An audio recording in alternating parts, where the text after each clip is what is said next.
Chers amis, bonjour.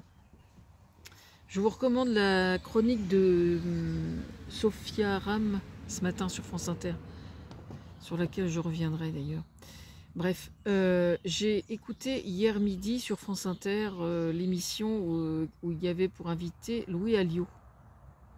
Donc à une semaine du premier tour des législatives qui nous sont imposées par Macron.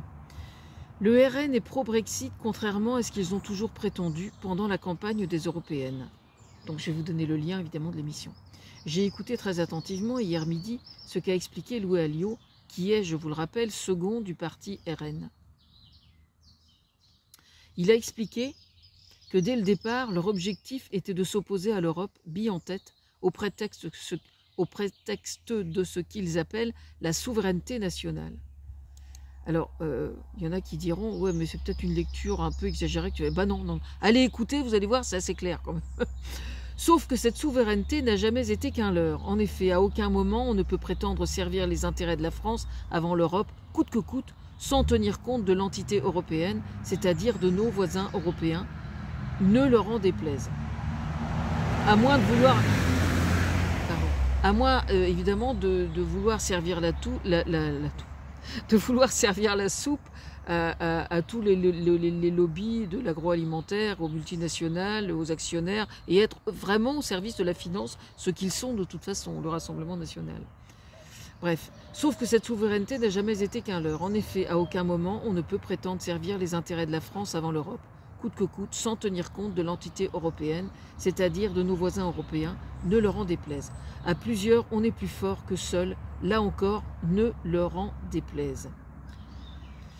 Beaucoup de sujets lors de la campagne européenne ont été intentionnellement parfaitement occultés et c'est bien dommage. Je veux parler notamment de ce qui se passe au niveau des GAFAM, toutes les entreprises de l'Internet et tous les côtés toxiques d'Internet, mais alors, nulle part ils en avaient parlé. Et là, pas davantage. Donc ça en dit très long, mine de rien. Ça en dit très long. Parce que c'est là que tout se passe aujourd'hui. C'est ça qui est grave. Donc ils occultent ça, je trouve ça quand même assez incroyable. Alors soyez sans crainte, la vidéo là, j'attends qu'ils vident leur sac là. À 11h, ils présentent leur bilan, ils présentent leur programme. Vraiment, paraît-il, là, parce que jusqu'alors, c'est que du baratin. Mais en fait, on n'a rien de concret, il n'y a rien. C'est un cas dans une pouque, hein, comme je disais. C'est marrant d'observer, enfin c'est curieux d'observer le parallèle qui existe entre Bardella et Macron quand il a fait son nid auprès de François Hollande et puis qu'après il s'est présenté au présidentiel. Il y a un parallèle entre les deux. Mais putain. Et alors la formule, c'est un cas dans une pouque.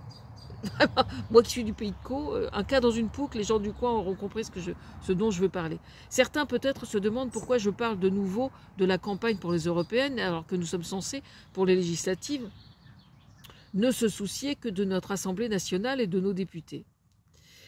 C'est que les deux sont intimement liés et on observe là, par les propos qui sont tenus par Louis Alliot, à quel point pendant la campagne pour les européennes, ils ont intentionnellement, pour ne pas faire peur, assumer leur anti-européanisme ou, si vous préférez, leur côté pro-Brexit. Aujourd'hui, en Angleterre, les sondages révèlent que 80% de la population regrette amèrement que le Brexit ait été adopté, ce qui signifie donc qu'ils regrettent leur vote pour ceux qui avaient voté pour.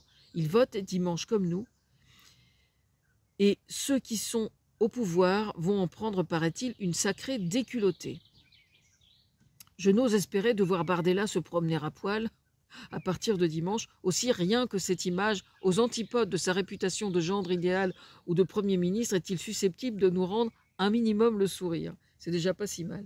Les imaginer tous à poil, ceci dit, serait une bonne suggestion quand on entendait hier midi encore dans cette émission ce même Louis Alliot, nous garantir que, je cite, « le port du voile sera interdit » dans l'espace public. Alors la définition, c'est tout signe ostentatoire de religion. Alors il va falloir qu'on m'explique à quel titre le voile serait un signe ostentatoire de religion, alors que justement dans le Coran, nulle part on préconise de couvrir la peau des femmes et de porter le voile. Nulle part dans le Coran ça n'existe. Voilà. Alors il va falloir qu'il nous explique ça. Je sais qu'au sein de la police se trouvent, paraît-il, beaucoup d'entre eux qui soutiendraient le Rassemblement national. Que ce soit vrai ou faux, on ne va pas entrer dans le débat. Je les crois assez rieurs, cependant, pour imaginer une seule seconde le bordel annoncé pour faire respecter ce type de loi. Il faut vraiment imaginer, essayer de se projeter un peu, de voir ce que ça donne. J'espère qu'ils arrivent à en rire de ça, parce que c'est quand même dingue, quoi. C'est quand même assez dingue.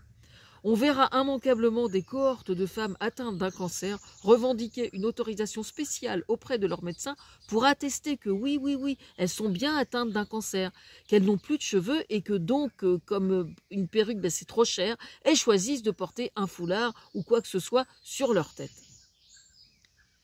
Pendant ce temps, d'autres choisiront pour taquiner la maréchaussée de porter directement une tente quechua sur la tête, dans le seul et unique objectif de taquiner les forces de l'ordre, et en même temps faire un clin d'œil amusé aux sans-logis qui pulluleront bien plus que maintenant, vu que sous couvert de la préférence nationale, ils auront l'honneur et l'avantage d'expérimenter de dormir à la belle étoile, avec femmes et enfants, vu que sous les ponts, toutes les places seront déjà prises. Belle opportunité, soit dit en passant, de développer de nouvelles lignes de couvre-chef, ou plutôt de couvre-cheveux. Est-ce que le casque intégral peut être considéré comme un signe ostentatoire de signe religieux? Les adeptes des grosses cylindrées version gothique oseront-ils braver les forces de police sur les grands axes routiers ou sur le périphérique? Alors d'autant plus que ça fait plusieurs fois que je vois, c'est vrai au plus, ça doit être partout sur le territoire, j'en sais rien, je vois des gens porter des casques à moto avec des oreilles de chat, vous savez, des trucs en fourrure qui mettent au-dessus du casque comme ça pour faire rigoler. C'est marrant quand même. Hein. Alors, il faudrait que maintenant qu'il y en a qui vont faire peut-être de la moto pour faire chier les flics uniquement, ils vont porter des voiles au-dessus du casque. Peut-être, je sais pas, on ne sait pas hein, quel va être notre sens de l'humour une fois que le RN ferait un tabac dimanche ou pas. Je ne sais pas. Quel sera notre sens de l'humour? Je ne sais pas. Le roi n'avait pas ri.